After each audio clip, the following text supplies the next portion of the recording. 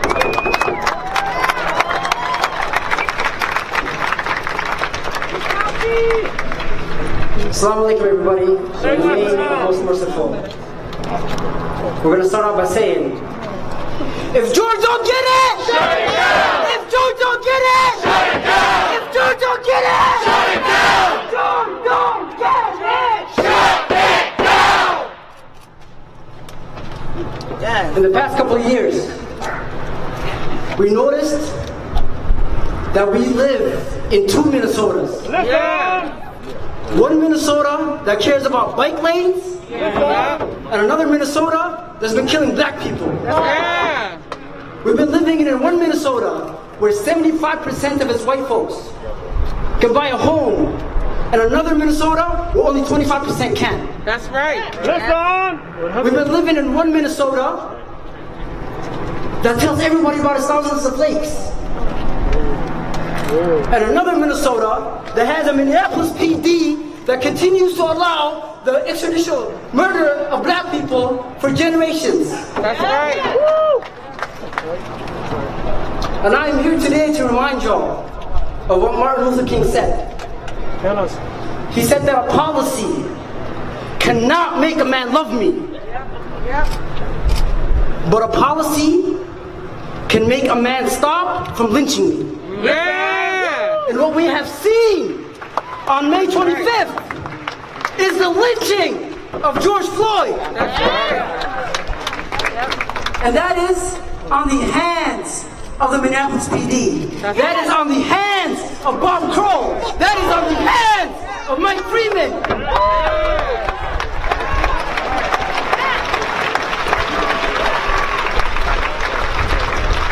And we know that we have to clean house.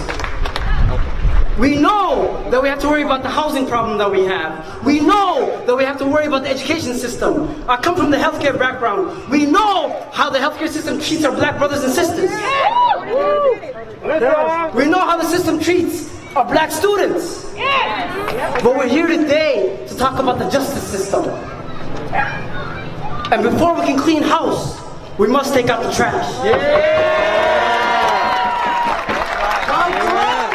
That's got to go. We've seen the games and the BS that Mike Freeman is on. We've seen the lies that he started out with the case of George Floyd. And now we are here standing in solidarity with boots on the ground to shut this shit down, right? Now everybody, I want to see your right fist up. Everybody fist up. Yeah. When I say we will, you say fight back. We will. Fight back. We will. Fight back. We will. Fight back. We will. Fight back. George don't get it. Shut it down. If George don't get it. Shut it down. If George don't get it. Shut it down. If George don't get it. Shut it down. Thank you.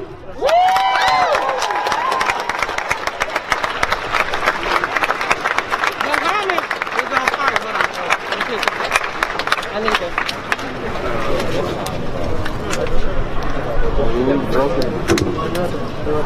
Mohammed was on fire. Let's give him another hand.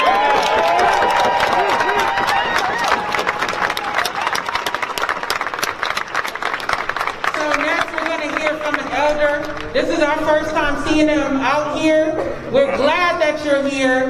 Yeah. He marched with King. He wants to drop some knowledge. He's been waiting patiently. He's going to introduce himself and drop some knowledge on us. Let's give him a hand. How's everybody doing today? Listen, I want to say something to you right now. Can I have a second for a minute? I want to bless this crowd and this march.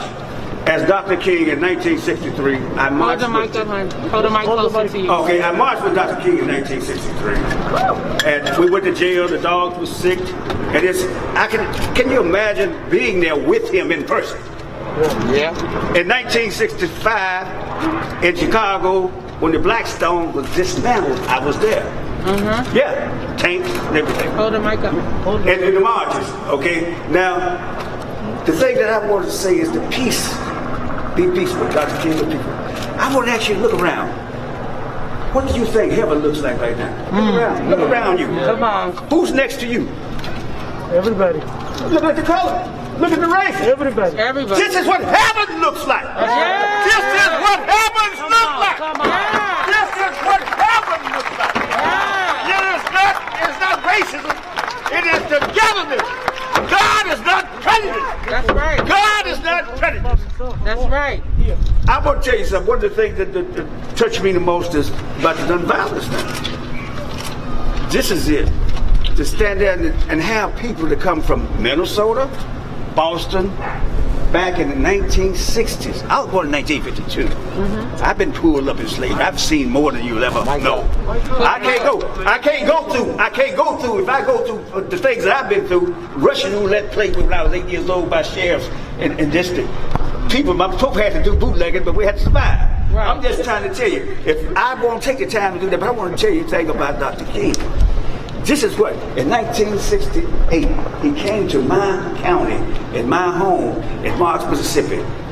And the last place he cried before he got killed, in Memphis, he wanted to start a poor people's campaign. Yes, he did. Yes, it was in my hometown called the Mule Train. Yeah. You ever heard that? We hooked up with mules, teams, and buses, and was take the mules loose on the outside the city, entered all the black colleges and the intellectual places of black encouragement, and we carried it through because his dream was to do that. Yes. In the poorest county in the United States, okay? Yes. Now hold on. My brother said something about New Orleans. On the way New Orleans was the poorest county because of the lynching. Sometimes we outhung you and you outhung us. So there was lynching was going on. You get the joke now, okay? All right, it was back then. If your state outhung us, you outhung us, you was the poorest county. Okay, right. You got it? But what I'm saying is, look here. It was a peaceful organization until we got there. Unity is one thing we have to stand for. That's right. But this is what I'm talking about right here. What does heaven look like? And look at it. That's right. Look at it. Y'all turn around to everybody. Just look at the next person next to you. Just look at them and see who's standing next to you. You don't know no nationality. You don't know who they are. But I tell you what, you're united. That's right. United we stand in volleyball. Forget the violence. Let's keep it peaceful. Because it is what it takes. Trump wants to start and stir you up. He's going down to Oklahoma. I've seen his kind before. Yeah. I've seen this kind. I've been fighting this thing 6 to 8 years. Yeah. 6 to 8 years. Pulled up in Vietnam, everywhere. Come on, world. Let's stay to it. If a heart is in the heart, if you don't fix the heart, surgery is necessary. You've got to cut out that prejudice. They need a new heart. That's a transplant is needed for this. The problem is in the heart. Racism and the Civil War will never be over. It will never be over. I've been fighting all my life. I can see it. You can see the trail that carries. All the forts, all the statues. They cling on it. Tell him you talked to him over there the other day. Bob. I spoke before. Yeah. I've been out here. I live right here. How can I not be here? Yeah. I live right here. Thank you. I'm just saying, look around you. If you believe in there's a heaven and there's a God, this is what it looks like. Yeah. This is what it looks like. Robert Hayes. Thank you. Let's give Robert Hayes another round of applause. Blessing the crowd, dropping knowledge, reminding us that this is what heaven looks like. We appreciate you, brother. Thank you for coming out here, sharing your story, fighting against death, persisting, being about justice. We love you, and we appreciate you, and we love about you every time. So before we get to our last speaker, I want to give this brother a minute to speak because he's been biking, y'all, for George Floyd, for justice for stolen lives. So I want to give him a moment to talk about his biking and what you've been doing. My name is Adrian Ruben de los Rios, and I'm a first generation Latino ex.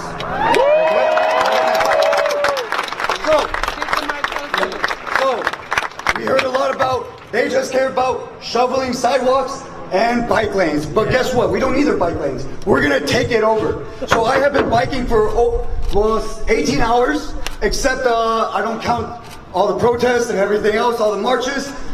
So I have been biking for about 28 hours. I'm only counting that. And fundraising for... You've been biking for justice. Yeah, biking for justice. Justice.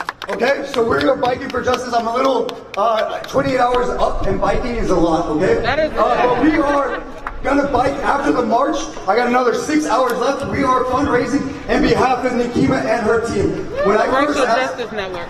Racial Justice Network. When I asked her team, can we put on a fundraiser on for you? Yeah. When is it? Next Thursday. I said I got 5 days to create a website. I have 5 days to do an app. I had everything done in 5 days. We had a good turnout yesterday. It was amazing. We're gonna put more fundraisers on for Black Lives Matter because we are following their leadership. And once they get hurt, then everybody else will get hurt. Okay? So we are a new organization called Peaceful People and Men on Facebook, as well as peacefulmn.org, where we're going to be doing a lot of fundraisers. We are just going to be the platform in which everybody speaks. We will be the shield, and they will be the sword of justice for everybody. Okay? And guess what? Like you said, Kim, you said you can't be half in. You know what? You got to be hungry. You got to be hungry for this change. You can't just go half in. You have to be all the way in. Okay? I drove 3 bikes yesterday. I wanted to give up. Oh, that was going to be enough. It was a valiant effort. But you know what? I went and got all those bikes fixed, and I pushed myself. The whole time I'm going, I don't know how to do this. I'm cramping up. My legs hurt. I'm yelling in pain at 3 in the morning down the streets. But you know what? We won't rest until we win. Until we win. We will be fighting. They want to step in the ring with us. We will win. There is no doubt that we will win. Okay? Change is coming.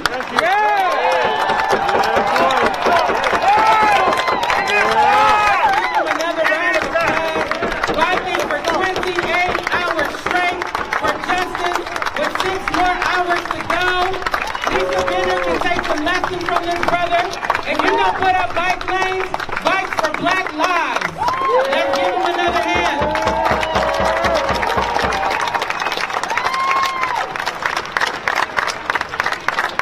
So our last speaker before we march, I want to call up Ms. Monique Colors Doty. Come on! She's been on the front lines for years, pounding the pavement, shutting shit down, speaking the truth, standing up for justice, cussing out elected officials, dragging them when they lie. Let's give it up for Monique Colors Doty. Black Lives Matter Minnesota. Blue Lives Matter. Justice for Working Adults. Thank you all for the love. That keeps me going out here, so I appreciate and love each and every one of you. I want to talk about the importance to see this through until the end, because we cannot drop the ball. So I want to tell you what I saw and what I've seen happening here. When George Floyd was tackled to the ground, just in time, so it was a legal throw, he threw a Hail Mary pass into the sky. Come on. And that summoned the activists in this community to get up off the bench because we were resting from COVID and sitting down. And we got out on that field and we ran to catch that ball, not only for George Floyd, but for every person whose life has been stolen by the police. And while we were running down that field, we saw people joining us who we had never seen before. And we began to see protests in little small towns in Minnesota. And we began to see protesters with us from Detroit, from LA, from Dallas, from all across the United States. And we continued to run to catch that ball with the people across this nation. And then we looked over and we saw our neighbors from Canada. And then we saw our neighbors from South America. We saw the people in Africa. We saw the people in Asia. We saw the people in India and in China protesting and standing in solidarity with us, running on that field because it was too important that we catch that ball and that we not let the ball drop after George Floyd's death. It was too important. So we have to remember, we are not out here alone. And that we rose up and we caught that ball in the end zone, standing on a pyramid of international and national solidarity.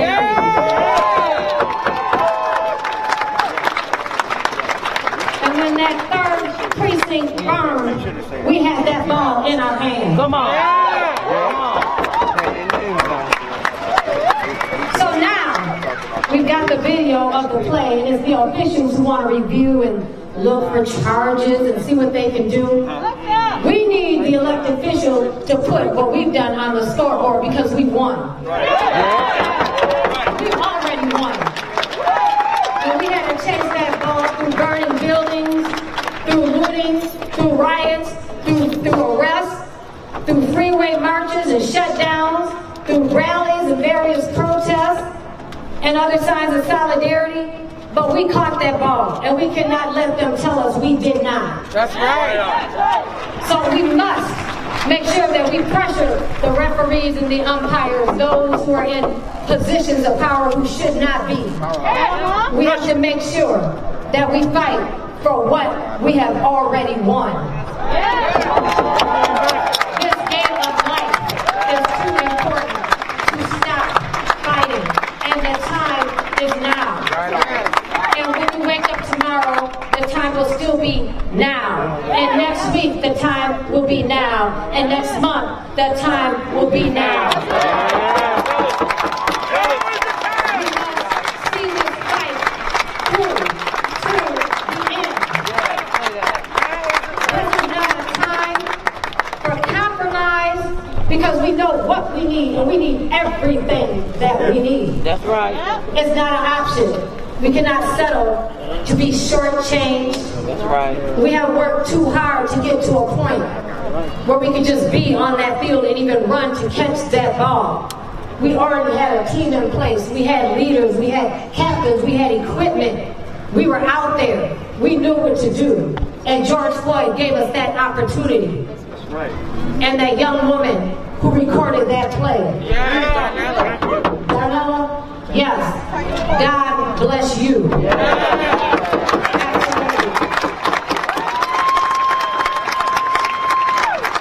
know what we've been through to get here. We know that we were chased by a truck on 35W. Right? You know we've had white supremacist threats. But we made it. We caught that ball for George and for every stolen line. So we got to make sure that we win this game of life and that we see it through to the end. No is not an option. No is never an option, and do not let anyone tell you no or turn you away or turn you around. That's right. It takes every one of us here to see this through, and we must continue to speak up and come out in numbers. And we must remember, when that trial comes, if George don't get it, shut it down. It'll be shut down, it'll be burnt down, it'll be more than what they ever saw before.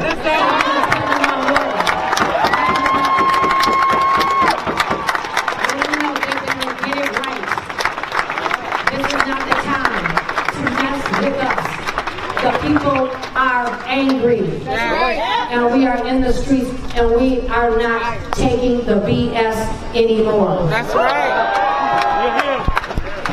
We don't care about elected officials pandering, acting like they care about black lives, but they aren't making the changes that are necessary. We are not stupid. We see right through you. That's right. Yep. So we must be moved out the way. That's right. Because justice is coming through, and we feel that way. So thank you. Keep shutting it down. Keep getting in the streets.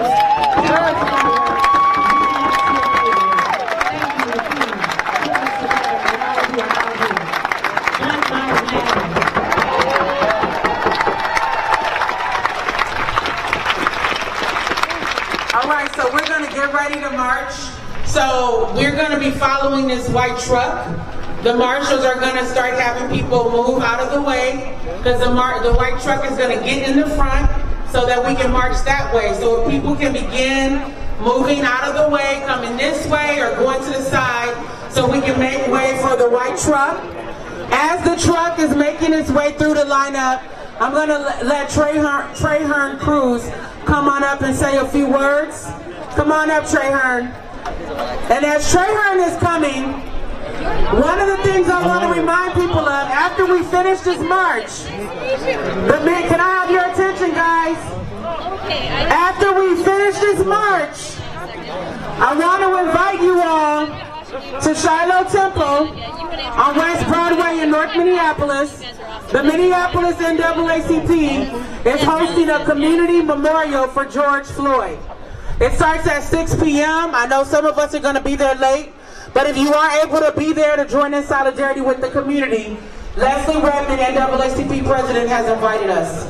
So let's hear from Trey Hearn Cruz as the white truck makes its way to the front so we can start the march. Black lives! Black lives! Black lives! Black lives! This is a love movement. It was love that made, it was love for black lives that made the youth burn down the Dollar Tree. It was love for black lives that made our youth go into the liquor store and burn that down. It was love for black lives that made our youth go to the post office and burn that down. It was love for black lives that made our youth cause an arrest. I need the mic. Take this. It was love for black lives that made our youth stand up for justice and get an arrest and get the officers fired and get them charged. That's what love is about, and that's what this movement is about. It's about love. Yeah. That's right. We want to renegotiate the contract that the city of Minneapolis has with the Minneapolis Police Department. And we want all our union friends to know that unions were originally started with the Klan to keep black workers from working. And Bob Kkkroll and his union is following that same example. So we need all unions that are seriously progressive to fight for black lives. The biggest wage theft in history was slavery. The biggest, we didn't get sick and safe time. We didn't get treatment or, we've had employment discrimination is the highest in Minnesota. We have the worst disparities here in Minnesota. So we need, and we have the biggest racial wealth gap here in Minnesota, and it's due to white supremacy and institutional racism. So we need everybody to come together. Martin Luther King said when we get to Washington, we're going to be demanding our check. So that's what we're going to do next week at the Capitol and demand that Donald Trump pay full and complete reparations to the American descendants of slaves and demand that police forces around the United States stop killing us. Black lives! Black lives! Black lives! Black lives! Say his name! Say his name! Say his name! Say his name! Say his name! Say his name! Say his name!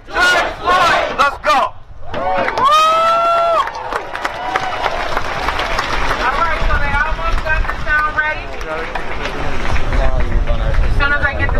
We're going to have the truck pull up, and then we're going to follow the truck. We're going to follow the marshal. You see the people in the bright colored vest? They're going to come guide us, and we're going to take the whole street. So right now, King, give me another cold water. All right? Get it, Floyd?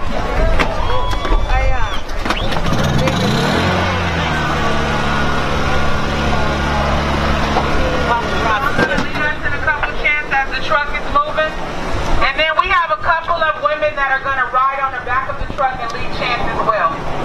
All right? No justice, no peace. Prosecute the police. No justice, no peace. Prosecute the police. No justice, no peace. Prosecute the police. No justice, no peace. Prosecute the police. No justice, no